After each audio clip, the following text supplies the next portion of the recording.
Okay, it looks like there's a quorum here. So, I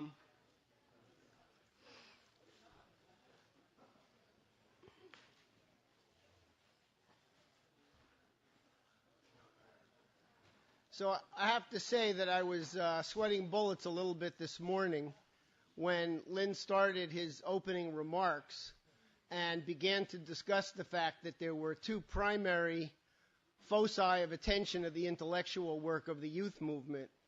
And here I was thinking about this whole presentation on American history, and I said, Lynn is going to just simply talk about Bach and Gauss, and the whole question of history is going to be just sort of left on the sideline somewhere. And then happily, Lynn presented this concept of history from the standpoint of Bach, which is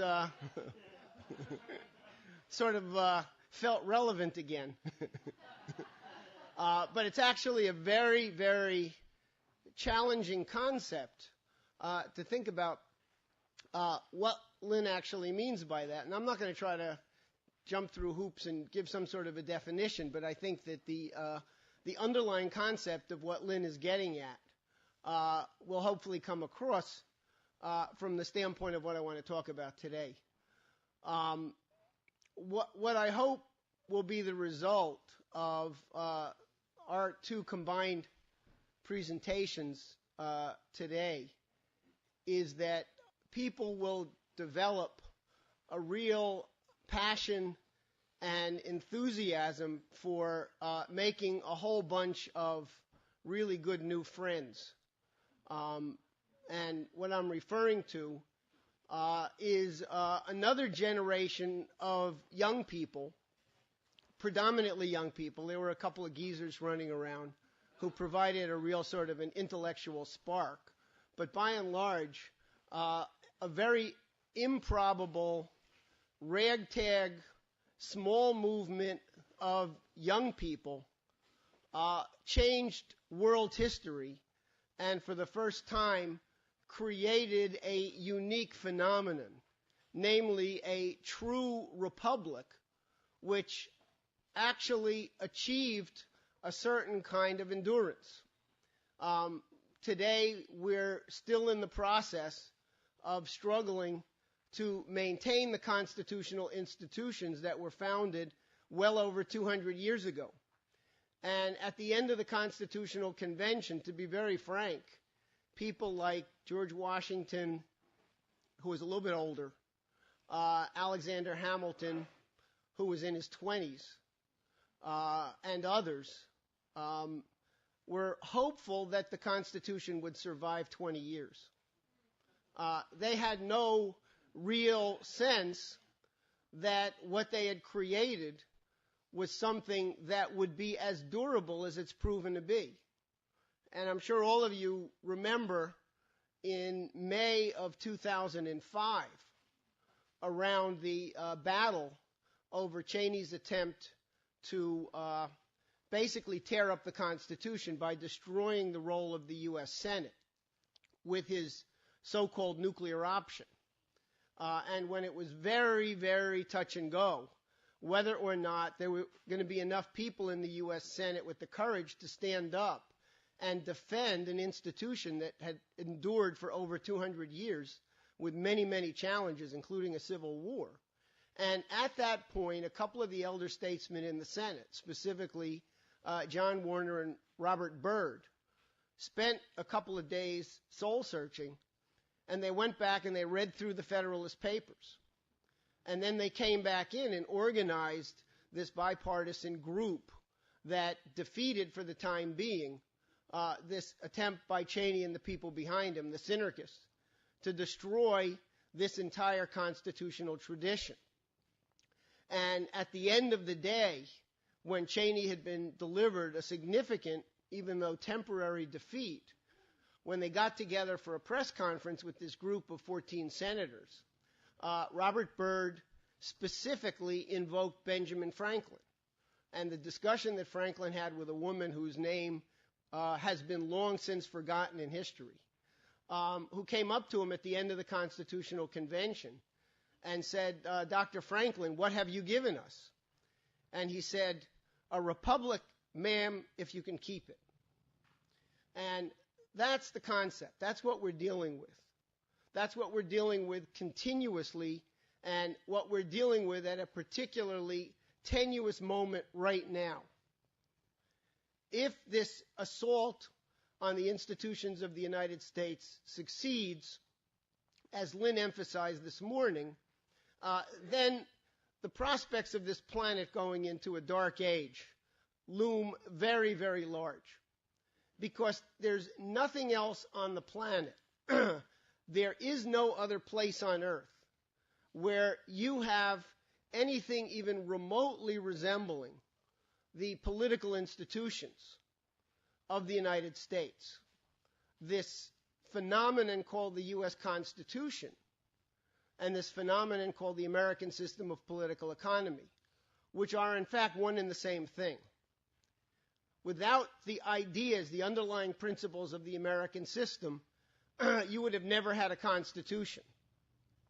And without the Constitution defining a framework for government, for true Republican government, the ideas of the American system would have been simply that, ideas that were never realized or implemented. And, Lynn counterposed this idea of Bach and Gauss to the Cartesian approach to things. And history in itself really lends itself to all sorts of Cartesian misunderstanding, which is why it is that the more you've studied history in a traditional academic setting today, the least likely you are to know the first fundamentals of real history. Because look, what's the thing about history? It already happened. So you know the outcome. And therefore it's very easy to memorize the outcome and completely ignore the process. Because the most interesting and important thing about history is not only what happened and how it happened, but to also realize that at critical points, what didn't happen is more important, because it gives you a sense of the actual dynamic of history. And so there's always going to tend to be this assumption that the way history happened was the way it was, inevitable, and that there was no alternative, there was no other possible outcome. And that concept, if you think about it, completely flies in the face of everything that we know about our own political activity. Because nothing is certain. We don't know if we're going to wake up tomorrow morning and in his infinite lunacy, George Bush ordered some kind of attack on Iran using tactical nuclear weapon bunker busters or something like that, and history will be on a completely different trajectory, probably for the next 3 or 4 or 5 generations. In the history of the organization that Michelle will discuss later today, some of the most important phenomenon in the history of the organization are the things that didn't happen. In 1976, Lynn ran a presidential campaign to make sure that when Carter and Brzezinski came in, that they did not provoke a nuclear confrontation with the Soviet Union that would have meant doom for civilization. Well, the most important thing from the period from 1977, when Carter and Brzezinski came in, through January 1981, is we avoided that. So the events that weren't reported in history represented the most important dynamic of what actually happened. The fact that a war was avoided when otherwise the general directionality at that point, with that administration coming in, was that we were going to get a war. So these are all some of the complex aspects of history if you're living it, and if you're not what Schiller called the bread-fed scholars, who are in it for the money, who are in it to make sure that every 2 years they get a book published by some university publisher, and that they come up with some new harebrained interpretation of some event which has no correlation with reality at all. real history is only understood by Republicans who are actually engaged in the process of making history. And by and large, history is made by young people. That's what the American Revolution was all about. It was the most improbable event in history. If Las Vegas existed at the time and bookies were making bets on whether or not the American Revolution would have succeeded, the odds would have been about as close to zero probability of success as you could get. It was basically a string of individual people coming together around certain universal principles and collectively developing the courage to change the course of history. Now, this idea of the role of young people in making history has been something that has been at the foundation of republicanism going back at least, I can trace it at least as far back as when Plato wrote the Laws. I don't know if people have actually in the Plato work had a chance to read through the Laws and even get to the punchline at the end. Because Plato posed the issue that was fundamental to the founding fathers of the American Revolution. He had spent 10 volumes developing the most intricate structure of how you put together a republic from scratch. And he had all sorts of prescriptions about where you choose to do it. Don't build up a republic along the coast because you'll be immediately entangled in all of the imperial and commercial competition with other empires, and you'll never get your grounding and never be able to get off the ground. So, be off somewhere in, agricultural area, but don't get entangled in foreign intrigues right away. And after going through this detailed structure, at the very end, the obvious question came up. Okay, you've gotten through the first generation, the founding fathers of this new ideal republic. How do you guarantee that it's going to be sustained? The same question that Franklin addressed to this woman at the end of the Constitutional Convention. A republic if you can keep it. And Plato's answer was very simple. He said, you've got a whole strata of people who in our culture today are generally thought of as useless eaters, namely people in their late 70s, in their 80s, who've sort of reached the point where they can no longer engage in day-to-day practical work, but who represent the cumulative knowledge and wisdom of the Republic. And what Plato said is you're going to take these elders, and each one of them is going to adopt one or several young people who are not yet of the age that they're part of the leadership strata of the Republic, and you're going to meet with them every morning at dawn, and you're going to send them out, and they're going to be the eyes and the ears of the generation that created the Republic, and they're going to come back at sundown and report what they found. Completely informal structure, not written down anywhere in the Constitution. But this notion that history represents the conveying of ideas, and hopefully the conveying of profound ideas from one generation to the next, and that it's the young people who have the greatest vested interest in assuring the continuation of the Republic, because they're the ones that are going to have to live the consequences of whether it succeeds or fails. Now, with respect to the American Revolution, there's a lot of interesting things to ponder about this. Lynn talked earlier today about the critical role that Leibniz played in the American Revolution. And this is something that most historians of the American Revolution will hysterically deny. And, most of the real rotten ones have a vested interest in insisting that the Constitution was based on John Locke and Montesquieu, and that, Leibniz, unknown personality here, couldn't have had any involvement. Well, we know that Franklin was in Germany in the 1750s and was with Kestner and other people who had just translated Leibniz's writings on natural law, which had been a vicious refutation of Hume, and that the whole concept of happiness that was the principal idea of the Declaration of Independence came directly from Leibniz.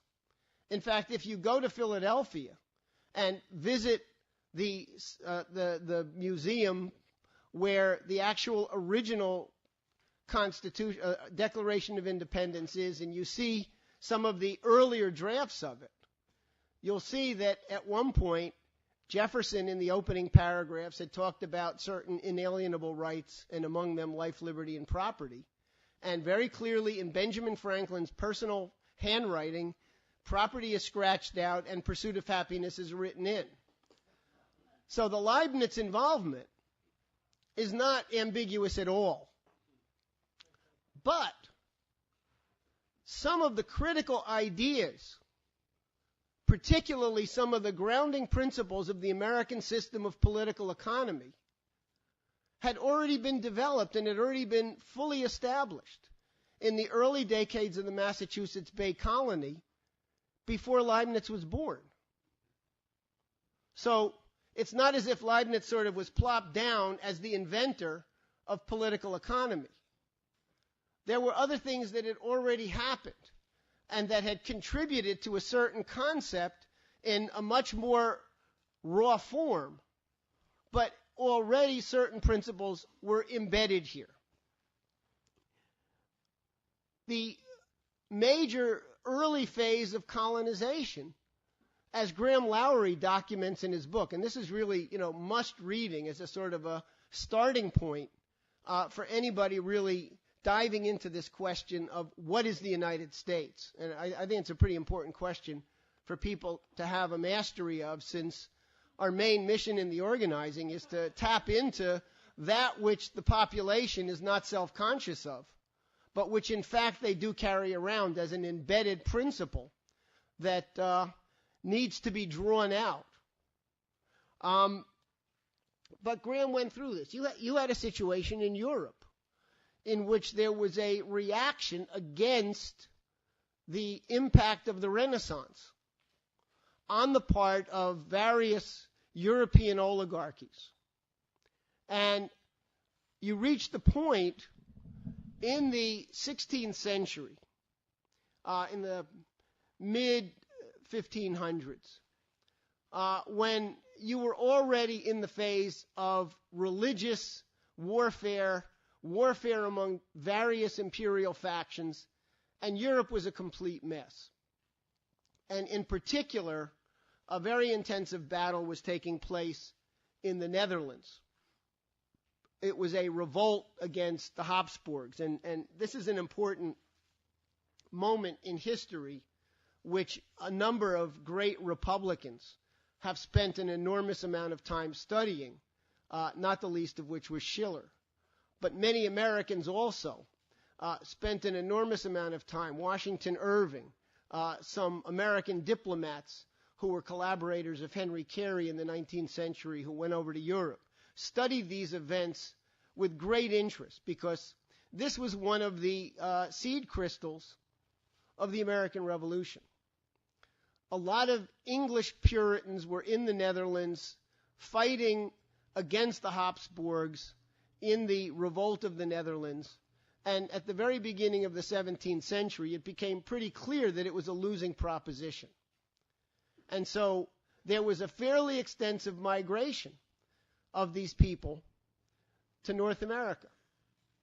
If anybody was a buff of early American poetry and remembers the famous poem about Miles Standish, he was a real person. He was an English Puritan who had fought in the Battle of Leyden, and at a certain point around 1610, 1612, right at the beginning, the transition from the 100 Years' War into the 30 Years' War, he decided that Europe was lost, that the power of the oligarchy was too great, and brought a large number of people over, and they were among the first settlers in the Massachusetts Bay Colony. So there was a certain impulse to get away from a very repressive situation in Europe. And earlier, Thomas More had written in Utopia a kind of a blueprint that really, to my mind, goes directly back to the discussions of Plato in the Laws. That we got to find somewhere free from the intrigues of oligarchism and give these ideas a chance to be tested out without those kind of external pressures. And so a lot of fundamental principles of basic physical economy were already developed here before Leibniz, for the first time, set pen to paper. So it's a very interesting, prehistory. At a certain point, at the end of the American Revolution, as a reflection of this sort of long wave of American history, Governor Morris, who was the person who would actually draft the final version of the Constitution that was adopted by the convention and then ratified by the states, was over in France. Washington had called back Thomas Jefferson from Paris, and so Governor Morris was the American ambassador or plenipotentiary in France at the time that the French Revolution was beginning. And naturally, he knew the Marquis de Lafayette very well from Lafayette's absolutely pivotal role in the American Revolution. And Governor Morris was writing to various people and cautioning Lafayette over and over again. He kept saying, don't do it. Don't do it. And his main argument was that it had taken about 150 years, maybe 5 successive generations in North America, to have certain basic principles about the nature of man and the possibilities of Republican government to sink in to where you could carry out a revolution on the basis of ideas. And Governor Morris looked at the population in France, and he saw people who were in a state of absolute rage, legitimately rageful at the power of feudalism. France at that time was really a feudal country. It had a monarchy at the top. But the conditions of life of the overwhelming majority were terrible. And he said, I don't see a population here that has the spirit or represents the kind of ideas that are required to make a successful revolution. And so he was very, very cautious and very concerned that this thing was going to really not work out. And while it was not 100% guaranteed what the outcome of the French Revolution would be, it was pretty much of a certainty that his assessment was accurate. So there was a long buildup from the development in very rudimentary form of these Republican principles of government. They came into existence in the Massachusetts Bay Colony.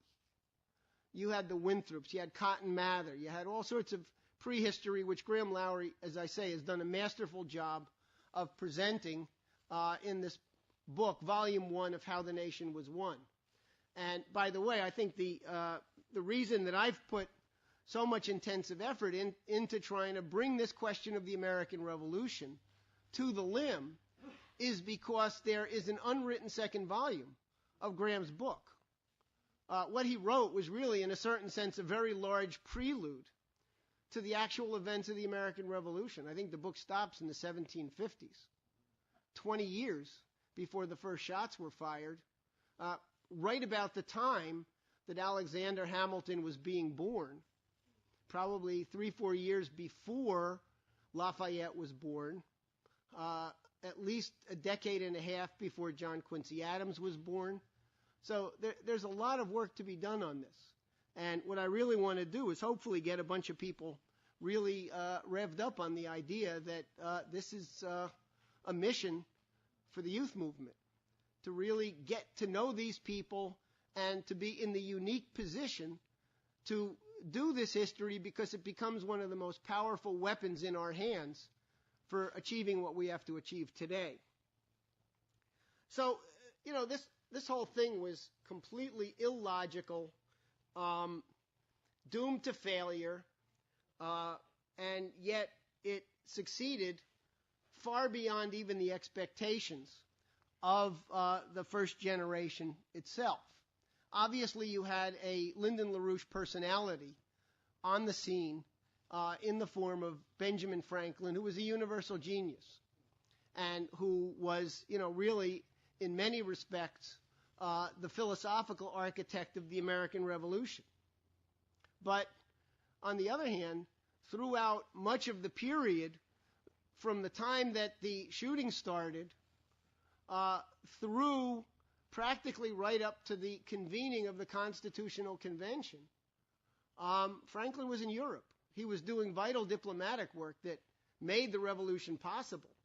But people didn't have a kind of, in-depth exposure, interaction with him. James Madison and Hamilton met him for the first time when they all got to Philadelphia in May of 1787 for the Constitutional Convention. They knew about him. They read his writings and things like that. But so it was and that was well after the whole revolution itself had taken place. Get to know George Washington. The good thing about all of these people is that they were prolific writers. They corresponded among themselves. And so the best biographical material you're going to find are either those rare biographies that let the people speak for themselves, or going directly to the, primary sources, their own memoirs and things like that. But, people think about Washington as the great experienced military genius because he had actually fought. He was old enough to have been a junior officer in the British Army during the French and Indian War, which was the same as the 7 Years' War in Europe. But Washington never commanded a division. He never headed an army. At the most, he handled several hundred troops engaged in largely confrontations in western Pennsylvania and in areas where they were fighting against the Indians and against, French forces on a relatively small scale. And in fact, his military record was rather undistinguished. He fought heroically and he survived a few really very difficult battles, but never had achieved any great military victories. Nevertheless, when the first shots were fired up in Massachusetts at Concord and Lexington in 1775, and it suddenly became clear that a line had been crossed and that we were in a life and death fight to either win our independence or to be subjected forever to British rule. There was only one person that anybody could really think of who had the credentials and the qualities of leadership to take the command of the Continental Army, and that was George Washington. And he had never even risen above, basically a kind of a lieutenant's grade in the British Army, in part because there were glass ceilings imposed against people who had actually been born here in North America, achieving certain level and rank within the British military. So George Washington himself was an improbable military commander to be successful. And in fact, in the early phases of the war, Washington had to confront a phenomenon that exists very often in the labor committees, particularly among new members. And it's a not unhealthy phenomenon, but it's something that you have to get over. The tendency when you're first exposed to these great ideas, you're exposed to Lynn as a leader, the tendency is to assume that victory is self-evident. And it's going to happen obviously because of the truth and the beauty of what stands behind these ideas. I mean, when we joined the organization in 1971, 1972, we figured we'd be retiring in power in about 1975. And that, we'd win the revolution, Lynn would be in power, and we'd do music and science for the next 50 years. And Washington had actually a similar tendency to assume that the cause was so just that victory would be inevitable. And he made some really serious military mistakes in the early phases. One of the first really big battles in the early phase of the Revolutionary War was in New York. And it was the most obvious thing in the world that we did not have any kind of military force capable of standing up against the British, who, after all, had the greatest imperial army in the world.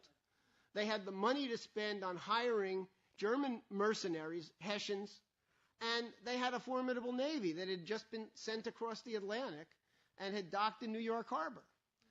Yet it took a very, very devastating, almost decisively defeating experience in the Battle of New York for Washington to accept the fact that the strategy for victory was going to be a long war and that the main activity would be merely sustaining and having the military remain intact so that eventually the British would become exhausted.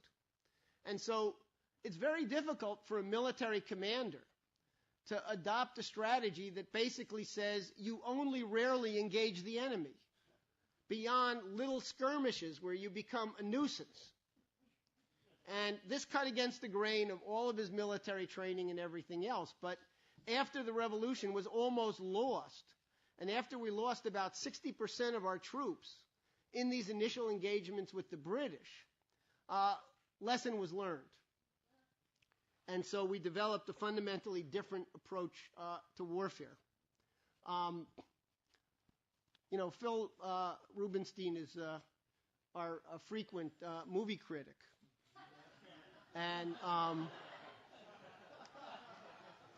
so in homage to Phil, I'll tell you that a relatively interesting movie made by somebody who's otherwise a complete psychopath is this movie called The Patriot, which was made by, what's his name?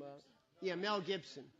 And it's interesting from only one standpoint, which is that it's about Francis Marion, who was one of the people who led one of these irregular militia groups during the American Revolution down in the Carolinas. And he engaged against General Cornwallis. And the one interesting thing in the movie is that the Americans capture a ship which is bringing a lot of Cornwallis's personal effects over to North America. And among the things that they capture are Cornwallis's dogs. But in the case of this movie, the more important thing is that they capture his notebooks, his diaries. And so Francis Marion is reading these diaries, and he develops a psychological insight into certain flaws in Cornwallis's worldview. And it's those flaws in Cornwallis's worldview that he exploits in a particularly critical battle. I mean, it's critical in the movie, it's not critical in the real American Revolution. But the point that comes across, which is the point I want to emphasize here, is that when Lynn talks about a flank, he's not necessarily talking about something physical. In fact, he's always talking about the question of understanding the psychological flaw of the enemy better than he himself understands it, and figuring out how you can induce that person to make a psychologically characteristic mistake in judgment, which you can then exploit and catch him by surprise. That's what a flank is. And that was really the strategy that had to be developed by the Americans because, especially at the beginning, we had no logistics. Look, we had 13 crown colonies that agreed to revolt.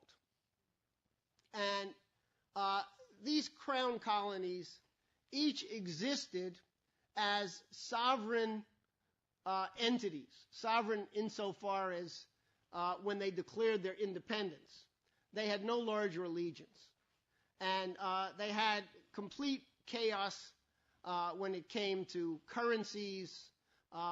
There were tariffs that went back and forth between the different colonies, later the 13 independent states. And when the Articles of Confederation were written as the first sort of framing document of what this United States of America entity would actually be, it was a mess. It was basically 13 independent and separate sovereign entities. It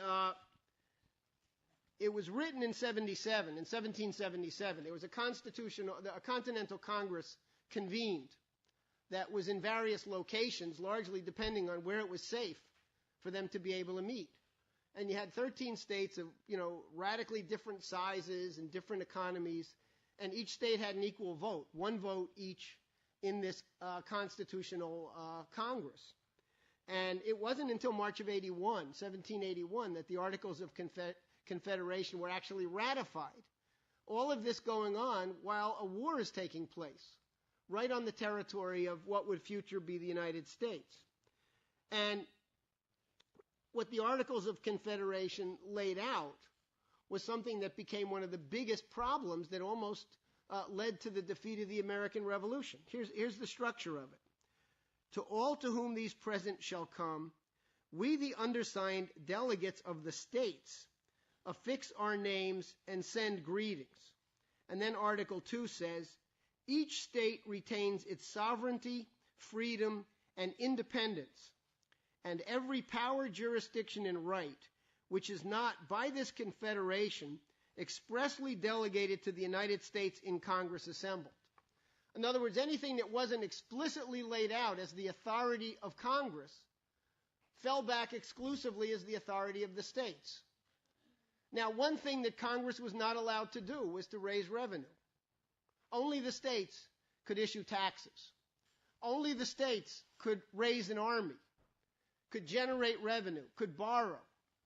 So what continuously plagued Washington and the others who were trying to create a unified continental army is that each of the separate states had a hard time thinking about the nation as a whole. Ironically, the first real embodiment of this idea of the United States as a unified national republic were those people who were trying to hold together the Continental Army as a single unified military force. So this issue of states' rights versus a strong federal constitution, these were not abstract philosophical issues. Washington, Hamilton, other leading figures in the military racked their brains trying to figure out how to deal with the devastating consequences of the states thinking of their own interests first. When the heavy combat was taking place in the Carolinas, how easy do you think it was to raise revenues and to send soldiers from Massachusetts? It was almost impossible. So some of the principles that came together in the Constitution were the result of very hard-nosed experiences that Washington, Hamilton, all these guys had in the course of fighting and winning the American Revolution. And they said, if we don't fight to establish a strong national federal government, then this whole fight will have been in vain and we won't last a generation. So these were not abstract ideas. These were concrete experiences of the process of fighting and winning the war that naturally put on the table certain fundamental issues that had to be fought out. So here you've got Washington, who, probably qualified above rank as a good lieutenant colonel at the start of the American Revolution, being His Excellency, the commander-in-chief of a continental army that was basically a kind of a volunteer force. People would sign up, but for 6 months or a year, and very often you would have a continuous recycling process. People had families back home. Mostly they were agrarian, mostly they were farmers. So they had to worry about what was going to happen if they didn't go back during the planting season. And so people were confronted with this question of what is their identity? Am I a universal historical figure who's willing to risk the well-being of my own family in order to follow through and win this experiment, the result of which will be prosperity for everybody? Or am I dragged down by these other considerations that you can't say are simply unreal and don't mean anything? So this was a constant fight that was going on to maintain a functioning army, and it was also a constant fight among the minds of the individuals. You were constantly thinking through these ideas. The issue of being a true Republican was in the forefront of people's minds every single day. Now, another improbability that made the revolution. This 19-year-old French kid, rich French kid, named the Marquis de Lafayette, who had been through military training in the French military academies. He was an orphan. Both his parents died when he was 2, 3, 5 years old. But the family was extremely wealthy. And so he was, given the best education. And at the age of 16, he married into the single richest family in France. So as the events were beginning to unfold in North America, there were two dynamics that were going on in France. On the one hand, you had people like Lafayette who were inspired, totally inspired by this Republican revolution and wanted to be a part of it. You also had within the French establishment a virulent hatred of the British and a desire for revenge because the British had defeated the French in the 7 Years' War, which ran from 1756 to 1763. So this was fresh in the minds of many leading people in France. And so they had a different view of the American Revolution. They saw it as a great opportunity to give the British a bloody nose, and they saw it as an opportunity to take control over the English-speaking colonies in North America. So here's Lafayette, and he gets together with a bunch of his cousins and friends, and he says, okay, we're going to be part of this American Revolution. And at that point, the leading American representative in France was a guy named Silas Deane. And he knew how desperate the situation was, and he was not going to turn down any offer of help. So Lafayette shows up as a 19-year-old kid in Paris and says, I want to go over there, and I want to fight, and here's my military training credentials. Never fought a battle in his life. He went to basically military prep school. And so at the ripe old age of 19, he's given a commission as a major general. But he's in France. It's a piece of paper. It means nothing. So Lafayette takes his own money, and he outfits a ship, and he's going to bring this ship across the Atlantic to present his commission as a major general in the Continental Army. There's a little bit of a fantasy life in this. He's 19 years old. There's obviously a very good side of it. But there's a wee bit of an element of fantasy life in it as well. And from the standpoint of the French government, their intention is to take over the Continental Army. So Lafayette is told, okay, you can go. And a whole bunch of French military officers, from the Grande Armée of France, and who are, the guys who got beat by the British, to put it bluntly. They're sent over by factions of the French government on the ship with Lafayette with the idea that they're going to present themselves and they're going to say, we're professional soldiers. George Washington is an inexperienced jerk. One of these French generals should be made the actual new head of the Continental Army, and we'll run things and we'll do it the right way. So at a certain point, another faction in the French government bans Lafayette from going over. Basically says any private French citizens who attempt to go fight in North America will be considered to have committed a crime of treason against the French government. French weren't at war with the British officially at this point, not yet. So there's a whole back and forth which lasts about 3 months, where ultimately Lafayette sneaks out of France and launches this ship from Spain or Portugal, and officially he's committed a crime of treason back in France. But he makes it across the Atlantic. They land in Charleston, South Carolina, and this whole crew, him, his cousins, and a bunch of these older French officers, all make their way up to Philadelphia to present their credentials. It happens that Washington is in Philadelphia at the time.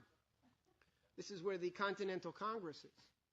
And so all of these guys show up there. You know, it's not exactly as he had gotten an email from Silas Deane in Paris telling him, you know, here's what I've done and here's who's coming. They just sort of plop down on the doorstep. And so Washington sizes up the situation, and he obviously sees something in Lafayette that is genuine. And so he allows Lafayette and his cousins to stay and take up their commissions, but tells these other guys that their credentials are not accepted. And probably by this point he had some kind of intelligence reading from Franklin back in Paris that there was something nasty afoot from the French as well.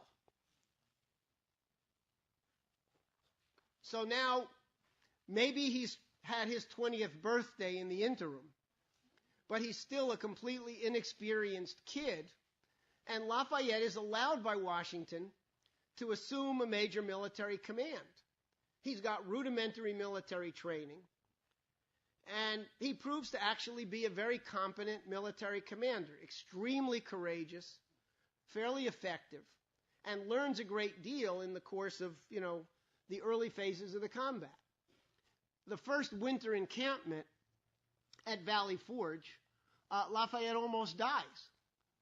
Look, about 1/3 of the Continental Army was wiped out in the first winter at Valley Forge through outbreaks of smallpox, through the fact that they had no logistics, they had no resources. You had soldiers sleeping in tents in the snow with no shoes and socks. People were having their feet amputated because they developed, you know, frostbite. It was hell. It was absolute hell, and Lafayette refused to have any special privileges, even though he, you know, had financed this ship and, you know, was independently wealthy. He was there with everybody else. This was a crucial factor in some, you know, young upstart foreign brat coming over and winning the respect of these, you know, American farmers and artisans and small business people who were, you know, the crux of the armed forces. So Lafayette is an unlikely guy. You have another unlikely guy who is, again, not even an American-born citizen, the same age as Lafayette, maybe 6 months older, a kid from the West Indies named Alexander Hamilton, who is, you know, there's widespread debate to this day over, you know, his parents, you know, who he was the bastard son of. There's a new, very worthwhile, thorough, if not always correct, biography of Hamilton by an author named Ron Chernow. And he spends about 100 pages just going through the early childhood of Lafayette. It was bouncing from one foster home to another. He winds up finally sort of getting a rudimentary education and getting a job as a young teenager, and he has a real sort of genius for business. Now, this is one of these Dutch, British, French areas of the Caribbean where there's all sorts of spice trade going on. You've got the British and Dutch West India companies active in the area. And so he actually gets a kind of a sense of a bill of material approach to economics as a teenager. And somebody takes it upon themselves to decide that he'll never get a decent education here, and they send him up to New York, where he winds up studying at Columbia University at the point that all of these, revolutionary fights, political debates are beginning to take place. And he's swept up into it. And he becomes a leader of the New York militia and distinguishes himself as an outstanding military commander. He's a brilliant writer, and he winds up coming to the attention of George Washington. And Washington needs somebody on his staff to handle staff functions. Otherwise, he'll spend 35 hours a day just handling the personal correspondence. So Washington develops an enormously close relationship to this 20-year-old kid from the West Indies who, by the normal course of things would have never even wound up here in North America. Probably would have been a successful small businessman or, something or other in one of these tiny little islands, and, history would never know a thing about him. Then you have this other guy, Baron von Steuben, who shows up at Valley Forge and presents himself as a major general in the army of Frederick the Great. And he's going to whip this ragtag bunch into shape. And in fact, he does a very credible job of that. Fortunately, Hamilton spoke French. And so he and von Steuben communicated with one another in French. Well, look, it later turned out that von Steuben faked his entire military credentials. He was not a major general. He wasn't from a noble family. He didn't have a von in front of his name. He wasn't a baron. He'd been a major. He'd had some on-the-ground military experience. But he figured if he came and presented himself as a low-level guy, he would not get the chance to play the kind of role that he wished and knew that he could play. And he happened to be a military genius. He developed the training manual for the Continental Army when there was none. He put them through drills, taught them military tactics, and it proved to be a decisive factor in a number of critical battles where suddenly it turned out that the American forces were able to carry out orderly skirmish operations. I mean, you can't have a bunch of ragtag farmers that know how to shoot raccoons and assume that they're going to defeat the British Army.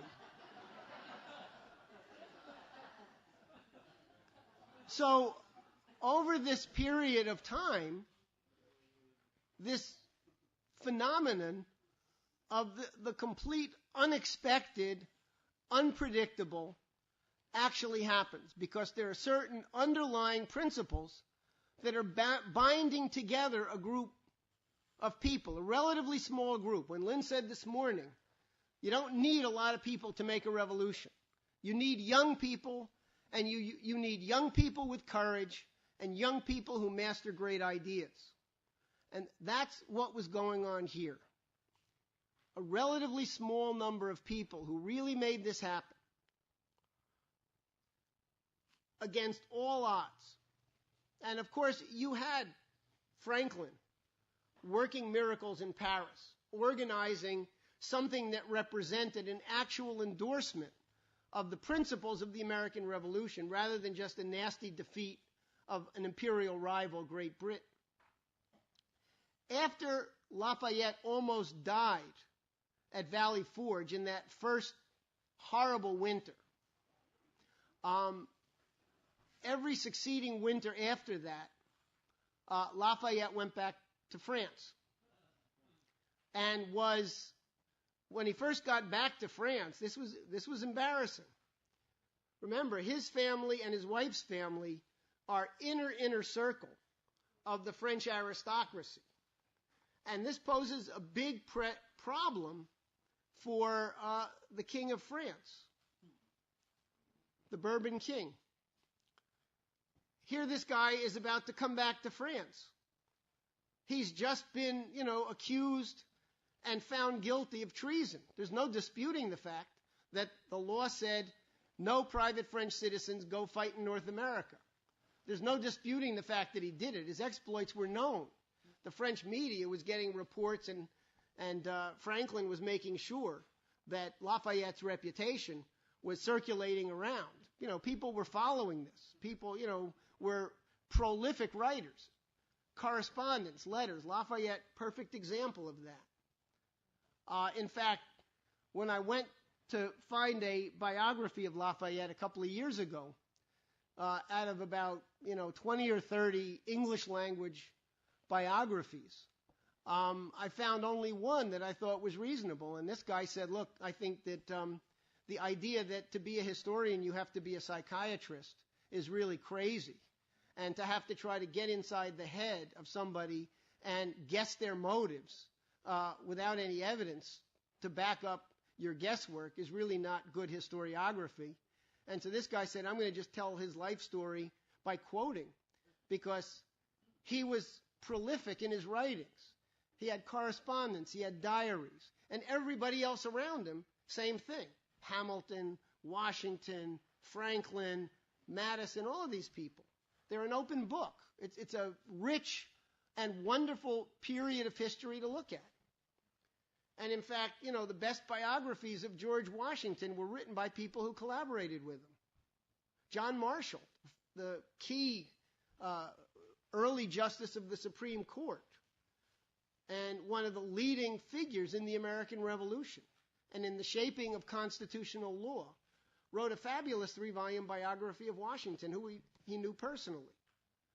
So this biography of Lafayette happened to be useful because it extensively quoted and gave an account of his life based on his own descriptions. But so he goes back to France, and clearly the French crown is not going to throw him in prison. They would have had a revolt on their hands that would have been a lot healthier than what later emerged with the French Revolution. But so they sort of slapped him on the wrist, and immediately Lafayette became the hero. And rather than sort of basking in the splendor of, being the great hero of France, he devoted all of his efforts to making sure that France came into the American Revolution officially, formally, on the side of the revolution. And it became, after the first year, absolutely crucial. The French committed enormous amounts of money, loans.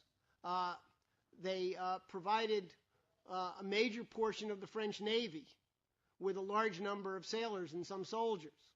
And this became the decisive factor at the battle at Yorktown that really was the turning point that defeated the British, even though the war went on for another year or so. And it wasn't until 2 years later that the treaty was signed that formally acknowledged the independence of the United States. So here again, this completely improbable event.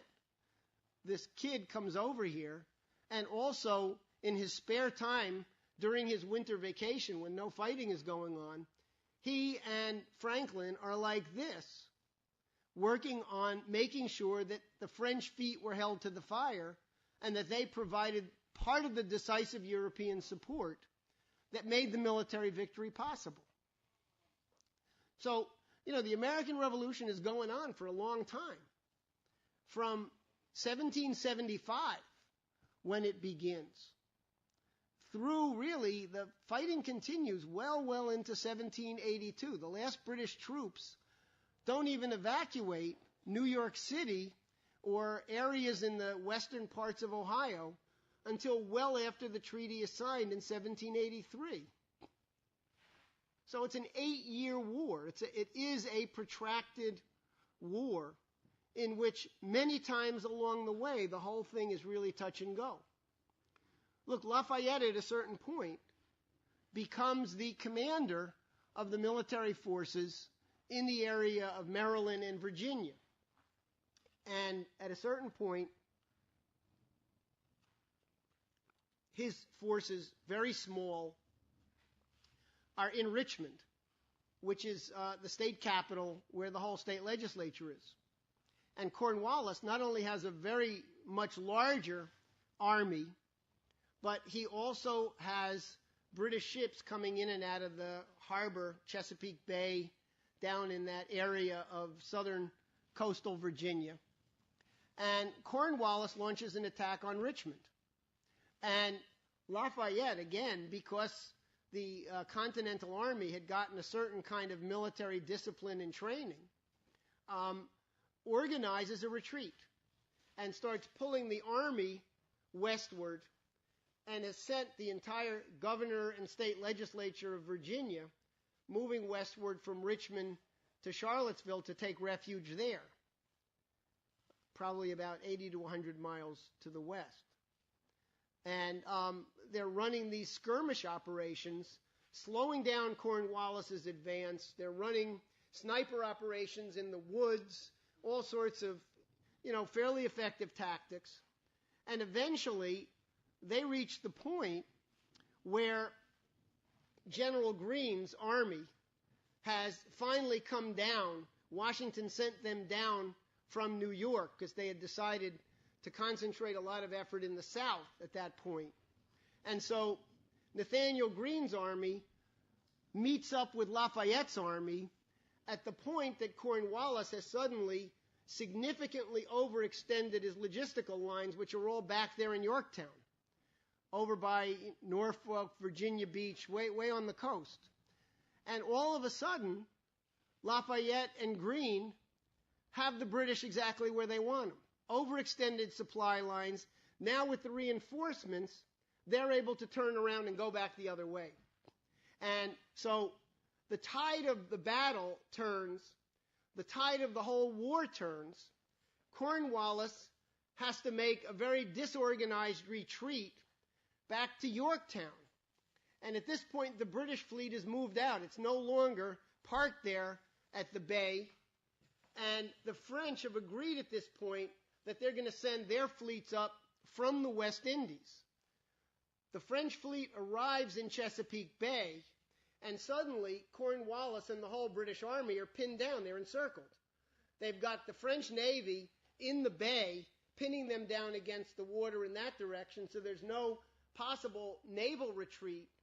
The British are sending the fleet down from New York, and there's basically an encirclement of Greene and Lafayette's armies. So you've got a pin down, and at that point, Washington is bringing his army down from New York. They've basically staged a decoy operation, and they've created the appearance that they're setting up fortified positions around New York City, around Manhattan, on Staten Island and other places.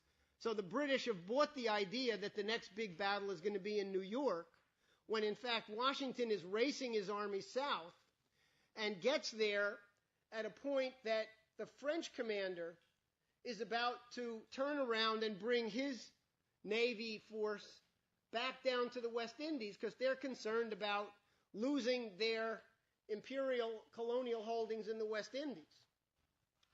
Young Lafayette gets into an absolute brawl with the admiral who's the commander of the French forces there at Chesapeake Bay, and basically threatens that if he pulls his forces out at that point before Washington arrives, that Lafayette will go back to France and ruin his life. And it was a credible threat, and it was something that Lafayette obviously meant. But the critical thing at that moment was that the French commander blinked. It wasn't something that he conferred with Paris. Again, there's no cell phones or, means of communication. It was a showdown on the spot. I think, in fairness, by now Lafayette is all of 23 years old, so he's not a kid anymore.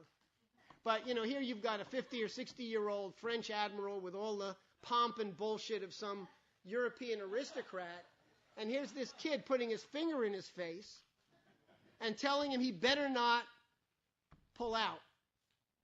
And the commander decides to stay. Washington arrives. Cornwallis is decisively defeated. And that was it. I mean, there was continuing fighting, as I said, for well over another year, but the defeat and the capture of Cornwallis's entire army was the decisive event of the Revolution. And again, even that, if you look at the internal details, there was no foregone conclusion. It was not inevitable that, God did not preordain that the American Revolution would be won at the Battle of Yorktown.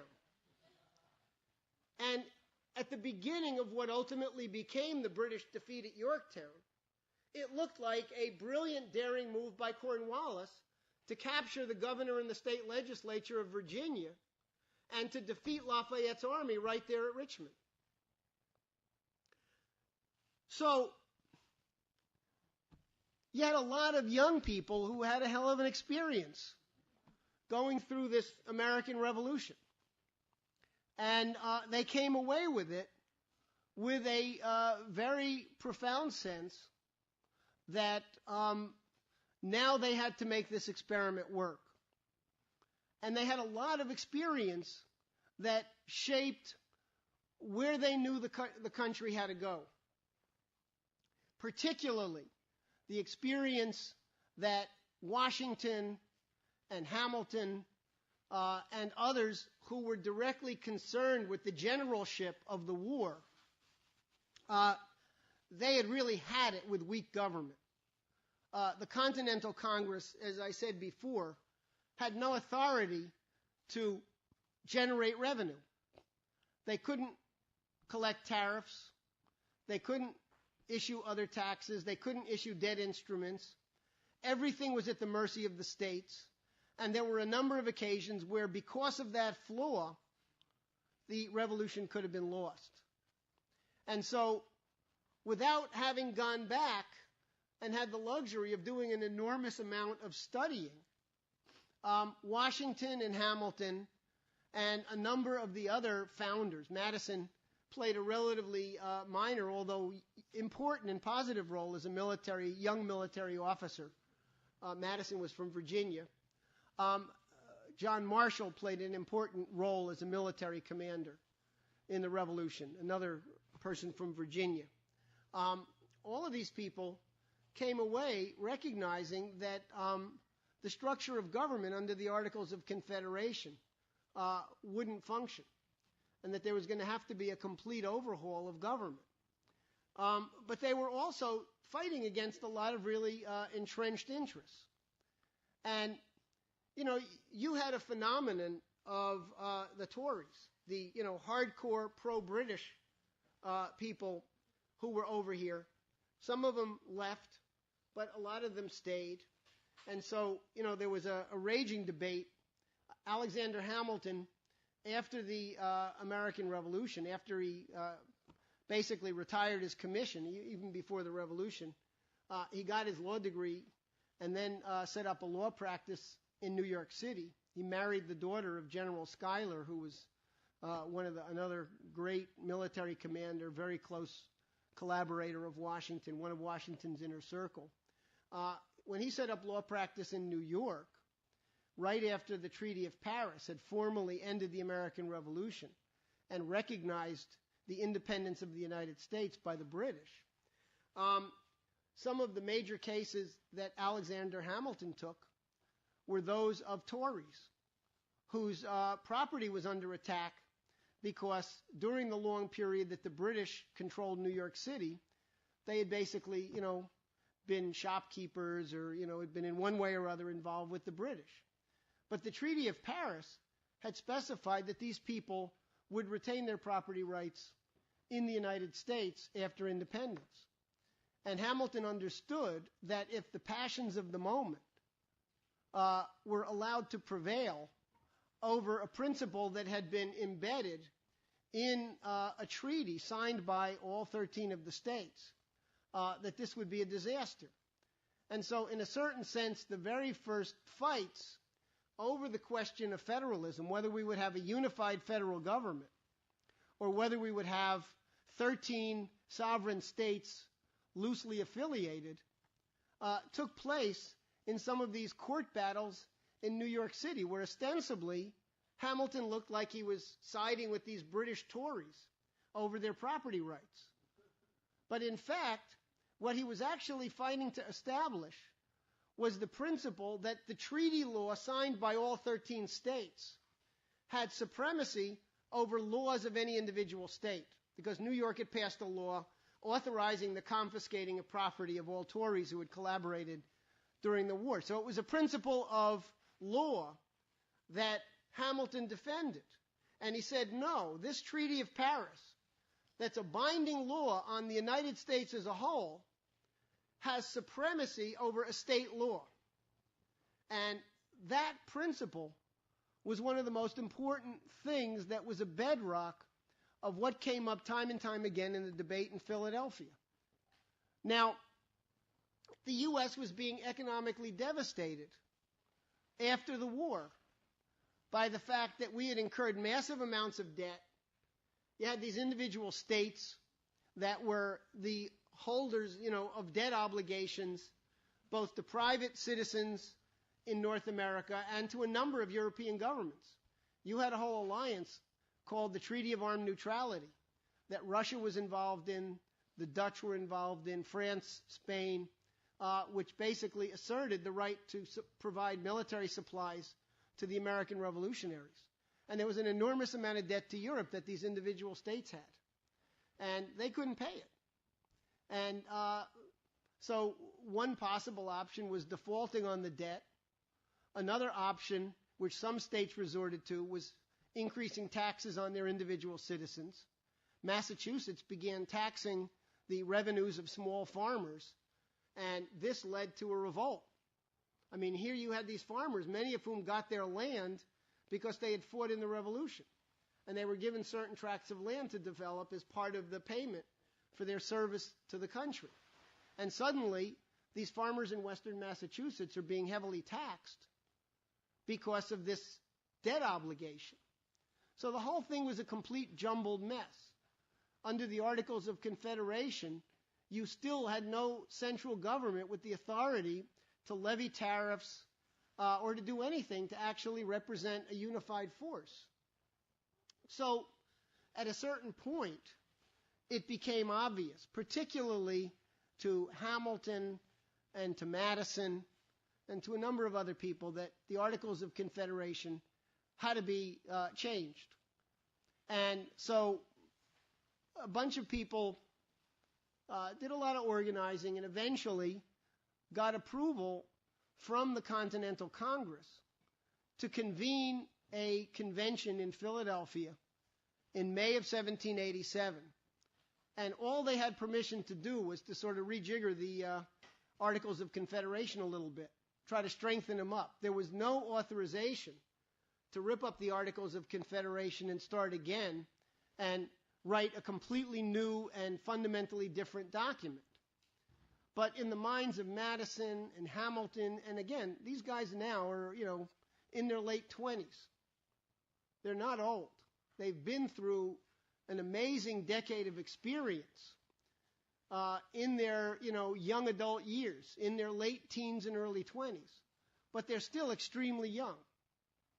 And particularly Hamilton and Madison, because both of their war experience and because of the fact that they were real scholars. They studied history. They studied the history of republics.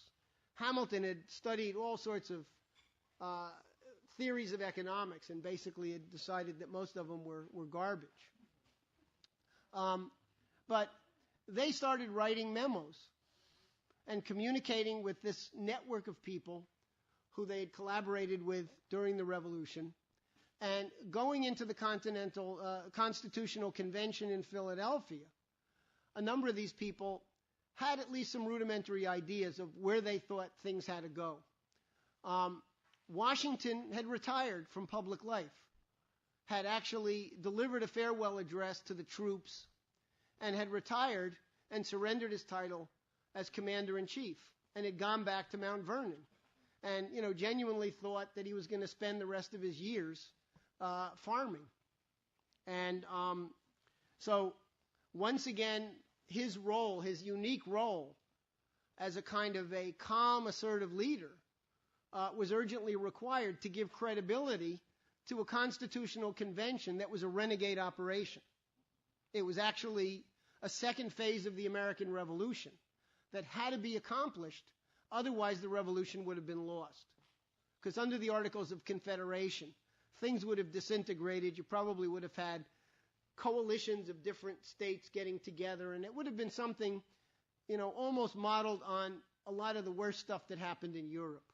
Already there were states of the Union that were being courted by various European powers to become fully integrated parts of those European powers. So, in May of 1787, with a very limited mandate, a group of about 55 or so people gathered in Philadelphia, and over the course of the next 4 months, engaged in one of the most challenging and extraordinary Socratic dialogues. And as the result of that, a constitution came into existence that was about as improbable as an outcome as the revolution itself. You had more contending and conflicting interests represented at the convention. For one thing, any notion of a unified federal government, a national government, with a federal relationship between the national government and the state governments, would already be an enormous infringement on power in some of the big states. New York, Virginia, even states that were not geographically all that large, but were powerful from a commercial standpoint. Massachusetts. In these states, there were deeply entrenched political interests that were not enthusiastic about surrendering power of the state to some kind of federal government at a distance. And these were not Tories. We're talking here about people who themselves played an indispensable role, a courageous role, in the revolution. They had a different view of republicanism. Many of them had read Montesquieu and were convinced that there was a sort of a maximum size that you could actually have representative government. So they thought that, the individual states represented about the largest size of an entity that could have genuine representative rule where there was a real process of political dialogue and decision-making that didn't get too filtered into a small elite. Remember, a lot of these people came out of Europe, and they saw tyranny. They had lived under tyranny in Europe, and therefore they were very, very leery about the idea of a concentration of power. Many people were afraid that George Washington would be made the king and that it would become a lifetime position and perhaps even a hereditary title. So there were all sorts of fears that were not illegitimate. So therefore, many people who were enthusiastic participants in the revolution opposed the idea of a strong federal government. Patrick Henry in the state of Virginia was one of the most eloquent figures in the legislature. He adamantly opposed and led the fight against the Constitution, all the way up through the vote on ratification. When Hamilton went to the Constitutional Convention from New York, it was only a begrudging that he was allowed to go. There were 3 delegates that were sent. 2 of them were closely aligned with Governor Clinton, who was firmly opposed to any kind of ceding of power by the state to a federal government. And so Hamilton went as the minority delegate, and there was never a single vote in which the state of New York delegation voted in favor of the Constitution. What happened is that the 2 other New York guys basically left after a while and never came back. And so Hamilton would cast votes, but because it wasn't a quorum of the delegation, the New York votes never counted. So here's a guy who plays a major role in the Constitutional Convention in the framing of the document, and his own state is one of the hardest fights to win ratification. Virginia was similar. It was split right down the middle. But so this very eclectic group of people arrived in Philadelphia in May of 1787 with an ill-defined mandate and with absolutely no precedent for what they were going to attempt to accomplish. I mean, there were constitutions. There were republics. You had a learned population. One of the reasons why the American Revolution was possible is that at the time of the Revolution, the literacy rate in the 13 colonies was well over 90%. Among farmers, the Americans were known as the Latin farmers because they read the Latin Bible and they were literate.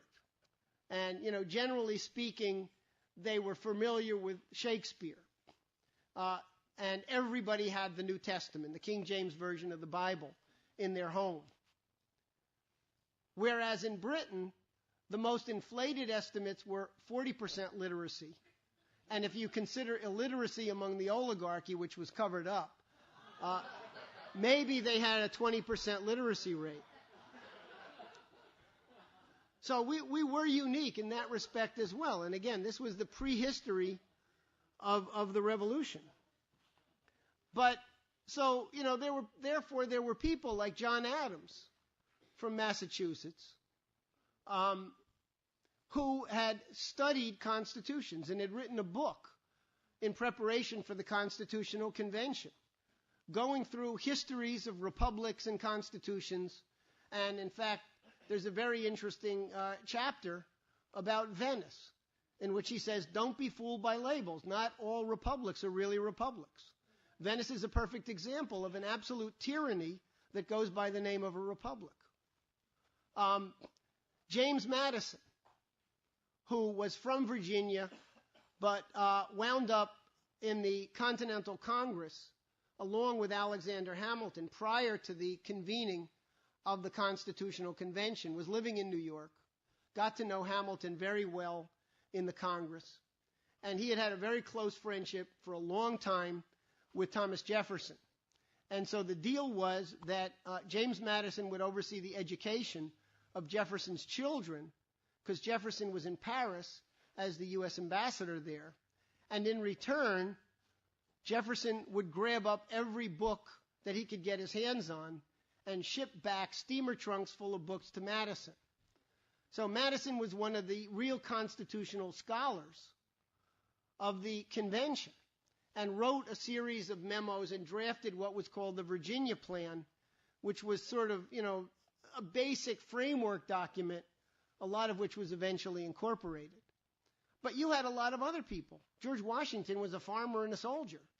He wasn't really a great literary genius. He, frankly, didn't have time to really, delve into the great literature on the issues of constitutions. He probably had read, somewhat. John Marshall was another constitutional scholar.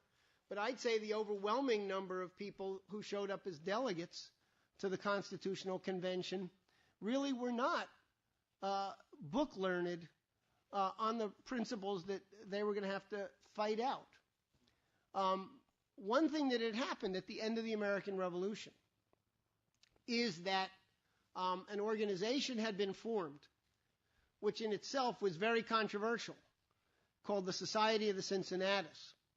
And it was made up of the officers who had served a minimum of 3 years in the Continental Army. And it was formed as an organization with the idea that the eldest sons of the members could inherit membership, and it was therefore a hereditary organization over time. But, and for that reason, a lot of people didn't like it. They thought it was too European, too much of a kind of a bloodline, hereditary kind of concept. But the principle of Cincinnatus was that of the citizen soldier. Cincinnatus was a soldier who, whenever there was no war, would go back home and assume the role of a normal citizen as a farmer. And so the image of Cincinnatus embodied in the person of George Washington, was the idea behind the society. And what they really, in fact, saw was that they had a role to play to secure that the revolution would not be subverted. And there had been various military revolts, quasi-military revolts against Washington during the revolution. There was a whole group of officers who tried to overthrow Washington, called the Conway Cabal. Just before the Constitutional Convention, these farmers in western Massachusetts had staged an armed insurrection protesting taxes, led by a guy named Shays, the Shays Rebellion. And, it was not illegitimate, because the issues that they were raising were real. And they said, what's the difference between the taxation by the British that led to the Boston Tea Party and triggered the American Revolution, and the idea that the governor of the state of Massachusetts is imposing unjust taxes on us? It was, again, touch and go. So the Society of the Cincinnatus, by historical coincidence, if you believe in coincidence, which I don't, decided to convene a big convention in Philadelphia, completely overlapping with the duration of the Constitutional Convention.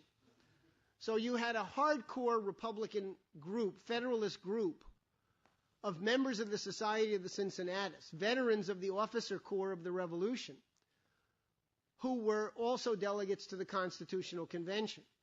All told, there were something like 17 members of the Society who were delegates to the Constitutional Convention, including Washington, Madison, and Hamilton. And they would convene at night, and they would be having their meeting 2 blocks away from where the Constitutional Convention was taking place. So a lot of fascinating rules were fortunately laid down to make sure that the convention would have the optimum chance to succeed. For one thing, they imposed absolute secrecy on the proceedings. The last thing in the world that they wanted was for the day-by-day issues being debated out to be leaked out to the press and to be used as ammunition by people who really did not want the revolutionary change to take place that was about to happen with the Constitution. And so this created a certain degree of physical hardship as well as, real challenges to both preserve a record of what happened and keep it absolutely secret. So they were meeting in Philadelphia. It happened to be the hottest summer in probably several centuries in Philadelphia. And they had shades on the windows. The air conditioning system was down. So, it was really very, very challenging to be there and to maintain your focus of attention day in and day out over a period of 4 months, from May 17th, 1787 until around the 18th, 17th, 18th of September.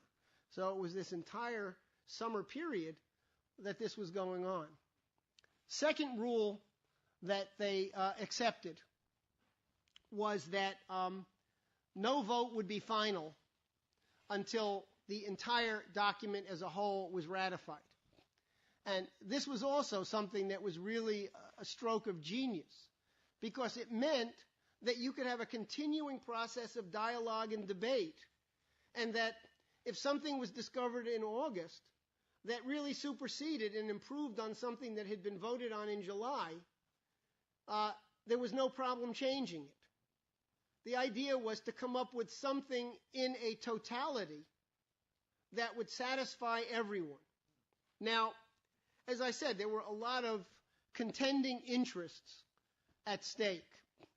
And the first issue that had to be resolved was that the delegates all had to agree to the fact that they were doing something insurrectionary, that they were going to be basically violating the mandate of the Congress, and that they were going to come up with something, not just simply a little bit of goosing here and, fixing there and slightly modifying the Articles of Confederation. They were going to rip it up and start all over. And the way that that concept was manifested is that the very first words of the Constitution were "We the people of the United States." And the concept is embedded in the first three words, "We the people." Because I'll read you the Articles of Confederation. "To all to whom these presents shall come, we the undersigned, delegates of the states, affix our names and send greetings." Suddenly, those people in the room, in this latest insurrection, were overturning the Articles of Confederation in just three simple words. No longer were they representatives of sovereign states. They were going to derive their power from the people as a whole, which said that citizenship in the United States preceded and trumped citizenship of an individual state. This was a revolution, and it was a battle that was fought out for weeks and weeks and weeks. And, these guys kept Labor Committee hours. They would show up and they would have their, regular meeting of the Constitutional Convention during the day, and then they would settle down for the real horse trading at night, because they were all staying at various rooming houses and inns around Philly, and you had the Cincinnati meeting going on in the evenings. So there was an enormous amount of negotiating and horse trading going on outside the convention as a means of making sure that the business could keep moving forward. So that there was a humongous battle over this first issue. And the mere fact that the delegates agreed to this notion, "we the people," said that the United States, as a single political republican entity, would have power over the individual states. This was item number one that saved the republic. Without that, if the sovereignty of the individual states had been retained, there is no way in the world that we would be standing here today as we are, discussing a document that survived 220 or so years. Would have been impossible. Probably the revolution would not have survived the initial generation. So that was revolutionary breakthrough number one. Number two, there was another fault line that came to play right away between the large states and the small states. And the small states basically said that we've always been afraid that we're going to be gobbled up by the large states. And in fact, Rhode Island was so convinced that it was a losing proposition to have a constitution. Anybody here from Rhode Island? See? I told you.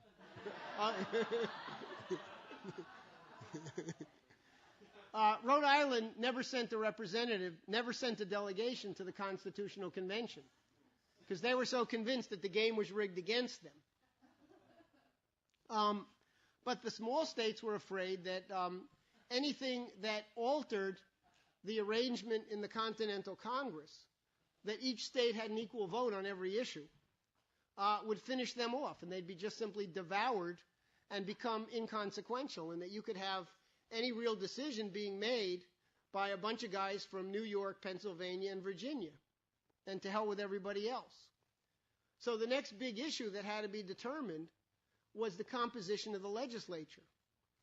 And would it be by proportional representation? In other words, a member of the House of the Legislature for every 30 or 40,000 citizens? How would that work?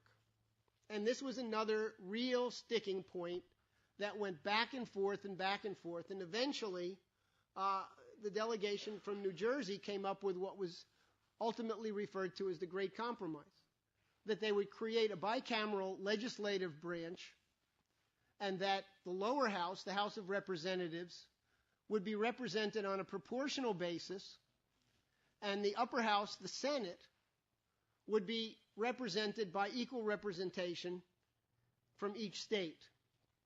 And in fact, up until the beginning of the 20th century, members of the U.S. Senate were elected by the state legislatures, not directly by popular vote. And that was for a long period of time, a very useful concept because it wedded the states and the federal government. It meant that the state legislatures could choose the representatives of the Senate. And the Senate was given certain extraordinary powers under the Constitution as a kind of a checks and balances against potential excessive power by the executive branch. So the Senate became very important. But the essence of the compromise was that the lower house would have equal representation by district, proportional representation of the general population. So bigger states would have bigger delegations in the House of Representatives, but the Senate would preserve the equal rights of all the states. And so that compromise was accepted, and it was a way of avoiding what would have otherwise been a walkout by all of the small states. They were ready to leave. So everybody there was driven by a sense of higher purpose.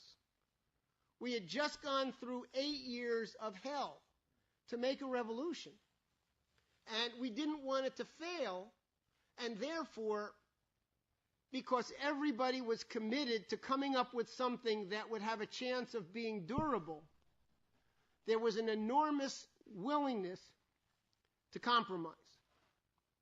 And so, therefore, virtually everything that happened at the Constitutional Convention represented some kind of compromise of what started out as unyielding, fixed, immutable positions. So, as I said, this was probably the greatest exercise in Socratic dialogue to have ever taken place in the history of mankind, because it was not an abstract discussion. You know, the laws were not exactly a hypothetical because there was a project in Sicily that Plato himself became involved in. But this was something that was more real than any previous experience in the entire history of mankind to come up with a way of creating a republican government that would really work. And on the one hand, you had the notion that all human beings have this divine spark. The whole concept of the pursuit of happiness. That Leibnizian idea drove everybody. But at the same time, there were concerns about the other side of human nature. You know, even Leibniz only talked about the best of all possible worlds, taking into account human frailties. He said human beings have the ability to do as good as possible. But if it was a guaranteed perfection, it would be all very boring. So here you had a situation where at the same time that the universal Republican principles were driving everybody, there was also a sense that there were other aspects of human nature that had to be dealt with, and therefore an elaborate system of checks and balances was set up. And this principle of compromise was developed in a certain way that, under these terms, it was not a dirty word. Compromise was, in a certain sense, a process of development of principles that took into account a whole array of often contradictory but legitimate concerns. And that's why it was crucial that nothing was voted as an absolute until the entirety of the document was all put together. Because it was an evolving document. It was different at the end than it was in the middle, and it was different in the middle than it was at the beginning. And certain ideas were finalized only in the last 24 hours or so. But this issue of resolving through this bicameral legislature the fight between the small and the large states was a very, very big issue. There were concerns over the issue of avoiding a tyranny of an executive branch, and there was extensive back and forth over what powers would exist in the executive branch. And eventually, part of the decision was that the court system, the judiciary branch, would be separate from the executive branch, and that you would have an independent constitutional authority to even look over the shoulders of the president and make sure that the president was not usurping, as these dingbats today are with Bush's enabling statements to try to usurp something amounting to the divine rights of vice presidents or something like that. Remember, these guys had seen two phenomena in Europe. They had seen the tyranny of the masses, the uninformed, enraged masses, and they had seen the tyranny of unbridled autocratic power. And they were grappling with all of these things. Now, another issue also came up in this whole question of the balance between the large and small states, which was another fault line, and that was over the question of slavery. And this is one of the issues that I have still not, even in my own mind, come to a final conclusion on, and I haven't even really had a chance to thoroughly discuss this with Lynn. When the question came up of the proportionate representation in the lower house, in the House of Representatives, the question came up of how do you count slaves in the population for purposes of determining how many members go to Congress. Now, in what would seem to be a complete paradox, the slave states wanted the slaves to be counted one for one with free men in doing the census and population to decide how many representatives would go to Congress. I mean, it's a no-brainer when you look at it that way. They wanted each individual slave counted as a full human being in the tabbing of how many people would go to Congress. It would give the southern slave states greater representation in the House of Representatives. And the compromise that was reached of 3/5, it wasn't the slave states that wanted them to be zero, and a compromise reached that way. The slave states wanted each individual slave counted as a full, equal to a citizen in determining the representation. And so that was the one issue on slavery that was resolved. What became clear to many people, Madison in particular, was that if the issue of slavery was put on the table at the Constitutional Convention, and many people wanted in the Constitution the end of slavery. Some people wanted to set a date certain in 20 years. Some people wanted it immediately. Franklin, when he came back from France, had been the leader of the movement to free the slaves altogether, immediately. Total abolition of slavery, cold turkey right away. Hamilton was involved in that. You may be surprised to know that a majority of delegates from Virginia were part of the anti-slavery movement. George Mason and Governor Randolph were leading anti-slavery figures. But in these private discussions that went on in the evening and in the hallways, the conclusion was drawn that the hardcore slave states of the Deep South, the Carolinas, Georgia in particular, would walk out of the convention if the issue of slavery was directly taken up. And as the result of that, the Constitutional Convention would end in failure, and they'd be stuck with the Articles of Confederation.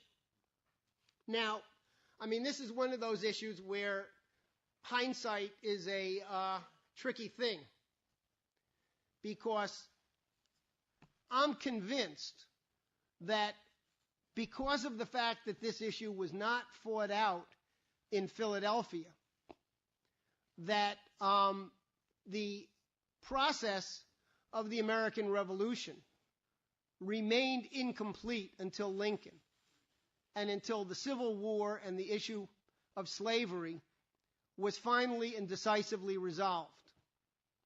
And again, you can't go back and second-guess history. I would be the last person in the world to say that, they should have stuck to their guns, fought the issue out right there, to hell with the consequences. Maybe we would have had a civil war then. I don't know. I wasn't there. There were considerations that were, on the minds and on the plates of these people. They made a decision. And the net effect was that we did get a constitution, but that the issue of slavery became a liability for the Republic that inevitably had to be solved before the Revolution was completed. And so in that sense, my view, and this is only very recent in sort of thinking this thing through and trying to put myself in the minds of some of these people there in Philadelphia, whether they made a mistake and could have fought it through on the spot. But the point is that those decisions were made, and the consequence was that the process of consolidating the American Revolution would take another several generations. And John Quincy Adams, who was a really critical figure because he was 12 years old, holding his mommy's hand, overlooking the battle at Lexington and Concord when the Revolution started. He was the son of John and Abigail Adams. He went to Paris with his father, and as a very young teenager was very heavily influenced by Franklin because they were all together there in Paris during the Revolution. In a certain sense, he represented a certain embodiment of the living word of the Revolution and carried forward into the Lincoln period. And in fact, John Quincy Adams, after he was elected president and served as president of the United States, he was elected in 1824 and served from 1825 to 1829. After he was defeated for re-election, he went into the House of Representatives and actually, in fact, died on the floor of the House, an old man. But he went back there in order to finish the job of the Revolution and bring an end to slavery. So there was a certain continuity of that issue.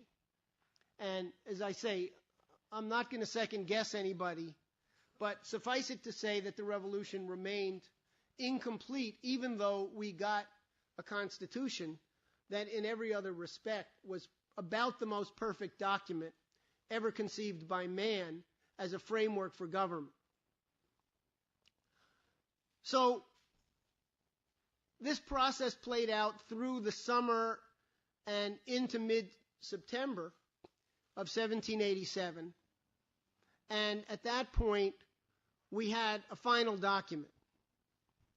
Governor Morris would be the person to actually do the final draft and cross the T's and dot the I's and submit the document. And it was decided that it would be ratified by unanimous consent of the delegations, so that, because there was a majority in favor within each delegation, and they would not count individual votes because it would show that about 40% of the delegates did not support the document it was finally drafted.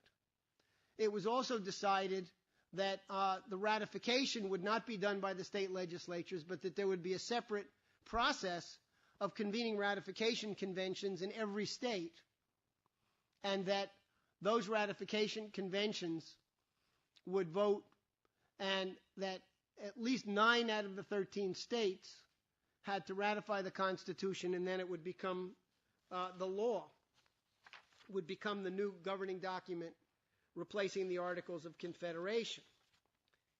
Now, again, it was by no means a done deal that the Constitution was going to pass. Frankly, the states that had played the leading role in the Revolution were the states that were most great in doubt, particularly Massachusetts, New York, and Virginia. And the process of the debate itself was another example of where people had to make some very fundamental decisions. Did they want this republic to succeed? And if so, were they prepared to put aside not only petty considerations, but were they prepared to take a risk? One of the big issues that was of great concern was that a government had been structured, but there had been no provisions made for the rights of the individual. Now, this is again something that you could debate back and forth, because the preamble to the Constitution defines the purpose of government, uniquely gives our government a mission. And among the mission is to provide for the general welfare of current and future generations. It's an obligation to the future. It's a debt of gratitude to the past and a debt of obligation to the future. And so one could say that implicit within that, as a principle of natural law, is the idea of the individual rights of every citizen. But by the same token, a lot of people, again, had come through tyranny in Europe, and they wanted something more. And this came up as an enormous fight in the Massachusetts debate at the Constitutional Ratification Convention. And one of the leading opponents of the Constitution, ironically, was the governor of the state of Massachusetts, a guy named John Hancock. Now, Hancock had been one of the heroes of the Revolution.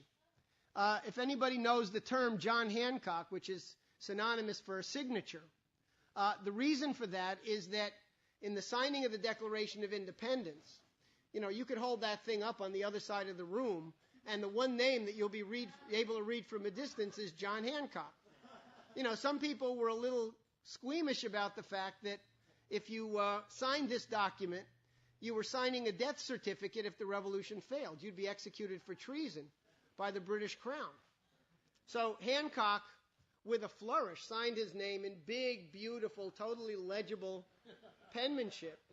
So, he was not a Tory. He was not somebody who opposed Republican ideas. But he had real qualms about whether or not there were enough guarantees of individual rights. And so, it would have been a hell of a blow. You had a bunch of states that ratified very quickly, right after the issue was put on the table. Delaware, Pennsylvania, New Jersey, Georgia, Connecticut. This was like through December, through the month of December 1787. So everybody was looking to Massachusetts as the first, real biggie. And a number of people, including Samuel Adams, were, really working hard to win the ratification. And at a certain point, Samuel Adams, in a kind of a stroke of political flanking genius, went to John Hancock and presented him with a draft speech that Adams and a group of other Federalists wanted Hancock to read at the convention. And basically what the speech did is criticize the Constitution for failing to have a Bill of Rights. And then it laid out a Bill of Rights. It was actually 20 that were itemized, only about 6 or 7 of which were later included. But then at a certain point in this draft speech, Hancock says, but the issues of survival of this republic are so immediate and so great that we have to reach a compromise. We should ratify the Constitution and send it on with a mandate that the first act of business of the newly convened Congress shall be to implement the Bill of Rights. And, it played to Hancock's ego as well as to his patriotism. He agreed to it, and after intensive debate, and after a big shock to people, that Hancock, who had led the opposition, voted in favor of it, Massachusetts ratified the Constitution by a vote of 89 to 79. Very close. And without this change by Hancock, it might have gone down in Massachusetts. Now, people knew that there was going to be no second chance. With the immensity of the process that had happened, with all of this effort, if they could not reach an agreement on these near-perfect principles, it was not going to happen. You were not going to get a second shot at the wheel. There was not going to be a second convention in the lifetime of these people. And so everybody was driven by this sense of higher purpose and driven by this paradox. And fortunately, a majority of people in Massachusetts went along with that. And so Massachusetts ratified.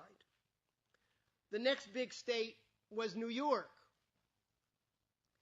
And New York not only had been the stronghold of the Tories, but Governor Clinton represented a faction that was absolutely adamant about the rights of states and absolutely adamant that the transfer of power to the federal government was unacceptable. And so, because this was going to be a showdown fight,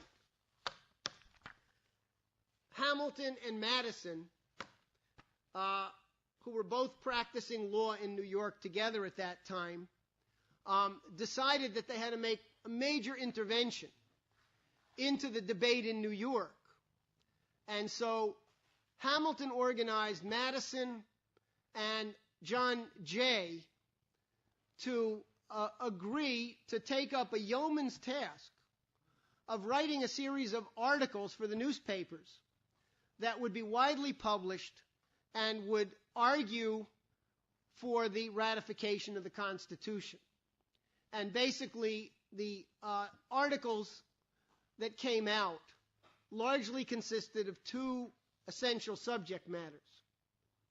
One was the weaknesses and failures of the Articles of Confederation. And then the second was a detailed elaboration, sort of a kind of a summary account of the arguments that had been presented in the Constitutional Convention for each of the final determinations that had been made about all of the different sections of the document and all the different branches of government. And over a period of several months, between Hamilton and Madison mostly, Jay wrote about 10 of them, they turned out 85 essays, which were eventually collectively published as a book called the Federalist Papers. The first edition of the Federalist Papers ran over 600 pages, 3 volumes. It was a monumental intervention. And many of the principles of the American system that Hamilton would develop as Treasury Secretary are already laid out and embedded. He knew what he wanted to do in government. He knew exactly that he wanted to be the Secretary of the Treasury when this Constitution was ratified. And it's not surprising that the Treasury Department was the only fully staffed department in the executive branch. There was a handful of people working for Jefferson at the State Department. But Hamilton knew exactly what he wanted to do to get the economy going. And he knew what principles he wanted to advance in terms of a national system of government credit. When Lynn talks about the difference between the American system of government-generated credit and the system of private central banking, this is something that Hamilton and Washington understood chapter and verse, because they had gone through the experience of the Revolution having to deal with weak government with no authority to issue credits. And they had dealt with predatory lenders in Europe and even among some of the Americans. So the Federalist Papers were decisive.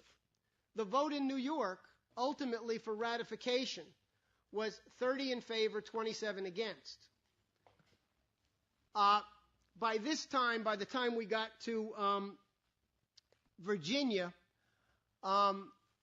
the compromise in Massachusetts more or less shaped the framework of what would happen in Virginia. And so by early 1788, the Constitution was ratified. Washington had been the chairman of the Constitutional Convention and had played a very minor role publicly at the convention because he was chairing. But he played a very dominant role within the private deliberations of the Society of Cincinnati, with the 17 or so representatives at the convention. When the and in fact, the only reason that the idea of a presidency, a strong presidential system, was adopted was because it was understood that Washington would be the first president. And so the stature of Washington as an individual of unquestioned integrity was a critical factor in prompting people to say, okay, we'll go along with a single president, strong executive branch, because Washington will be the person who sets the example. And if you read Washington's farewell address after he served 2 terms as president, you get an idea that he understood that he was setting a framework for what would follow. Now, again, the Founding Fathers themselves were not overwhelmingly confident that this thing was going to work. There were lots of splits. There were lots of disagreements. At a point, there was a complete falling out between Hamilton on the one side and Madison on the other. There were, horrific falling out between John Adams and Thomas Jefferson, which only finally resolved late in both of their lives when they got into a correspondence. And they were willing to look back over their own shoulders and see the flaws and mistakes of their own actions as young people.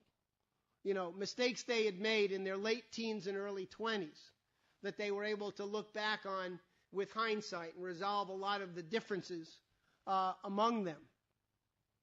But this was, first and foremost, a revolution of ideas, and it was a revolution of young people.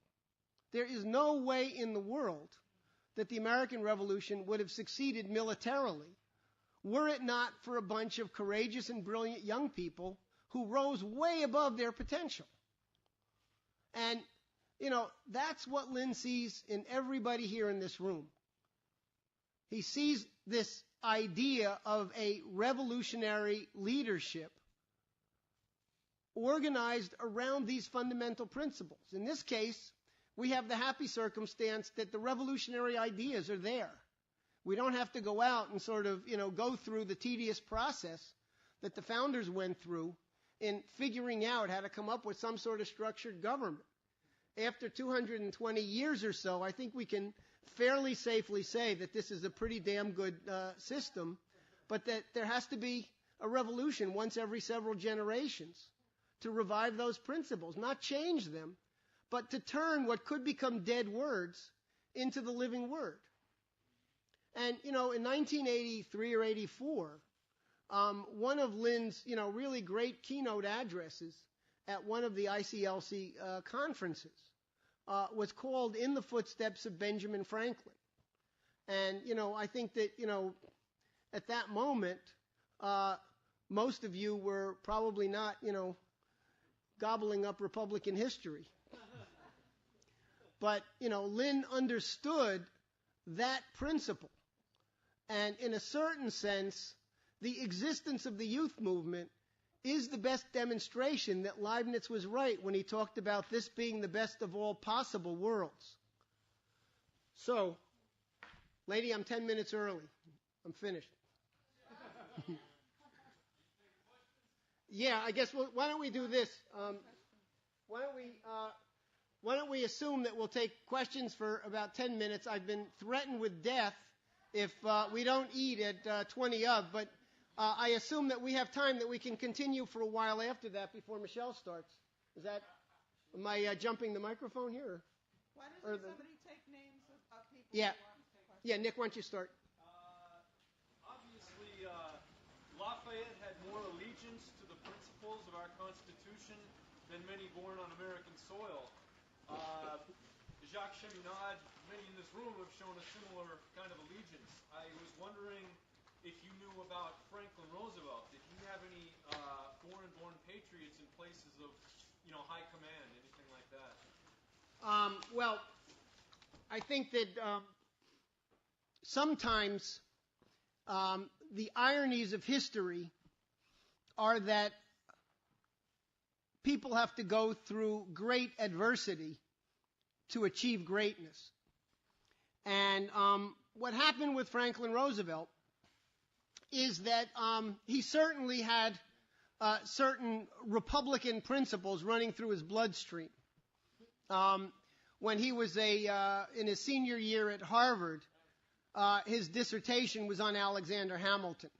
So he sort of had a certain sense of the history of the American system. And in fact, I'm not going to get the exact relationship right, but some great-great-great-grandfather had been a very close collaborator of Hamilton in the founding of the Bank of New York. And I'll say something about that in a minute.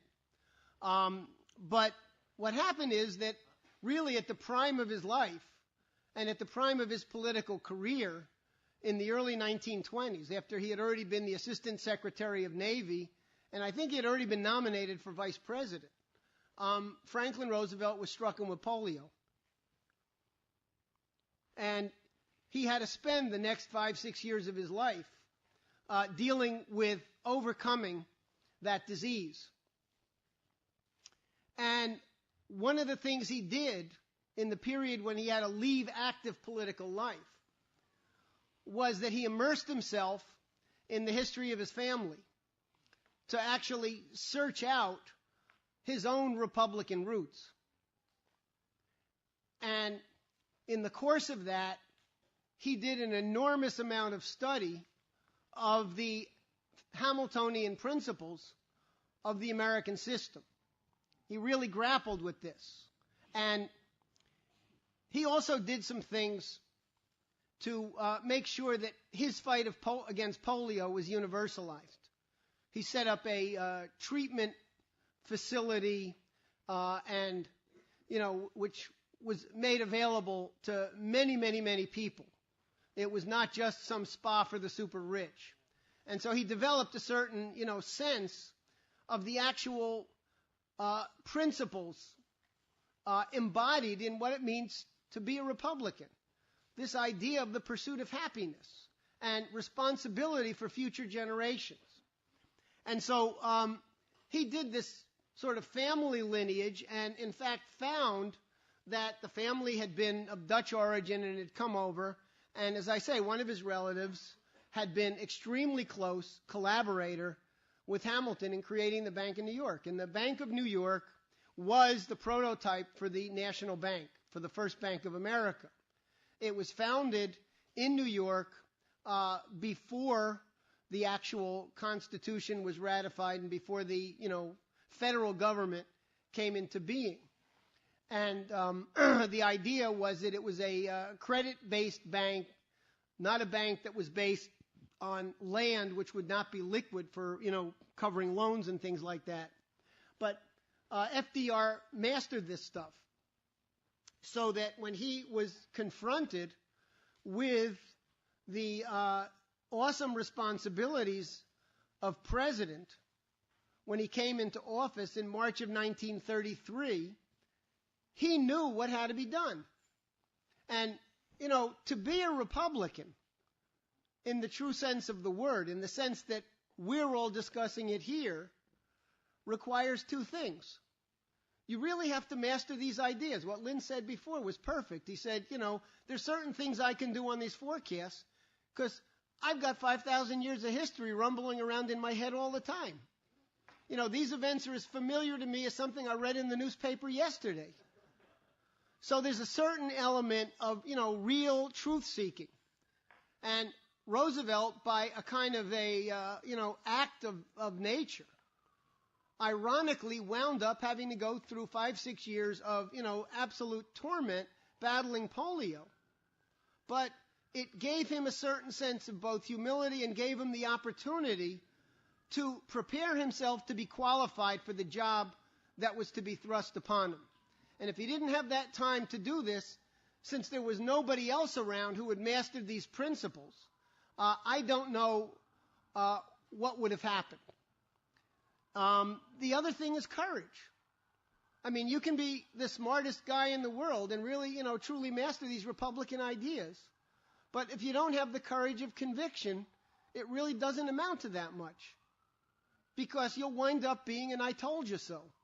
Because you'll fail to act, and you'll sit on the sidelines and watch tragedies happen, and you'll, comment from the side that, I knew that, I could have told you that. So the issue of personal courage, which is this Republican question, what is your relationship to humanity? What is your relationship to future generations of this country and the world that have not yet been born? Because in this country, we have a certain sense of felt obligation to go back and finish the job in Europe. Lynn has some very harsh things to say about Europe, about the structures of government in Europe. And he has even a lot of harsh things to say about, some of the boomers in our own European organization who make too many accommodations to these European oligarchical ideas. But Lynn will never give up on Europe because he understands that we have a deep debt of gratitude to those Europeans, going back all the way to Plato and even earlier, who developed these ideas that were brought across the Atlantic to the shores of North America and were allowed to flower here because at that time they couldn't flower in Europe. So this is an unfinished element of the legacy of the American Revolution, to complete the job in Europe and then spread it from there. You answered a lot more than I asked. So he didn't have, though, an equivalent of like Lafayette, right? No, his family, I'm sure that there was a prehistory in Europe, but he had very solid roots in the American Revolution itself. Let me say one other thing, and then I think what's going to be the game plan?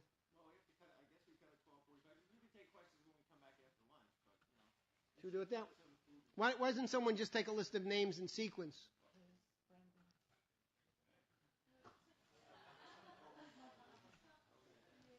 Because we can just sort of. Also, people can talk to Jeff, at lunch. Yeah. I'm a sloppy eater. I'll chew and talk.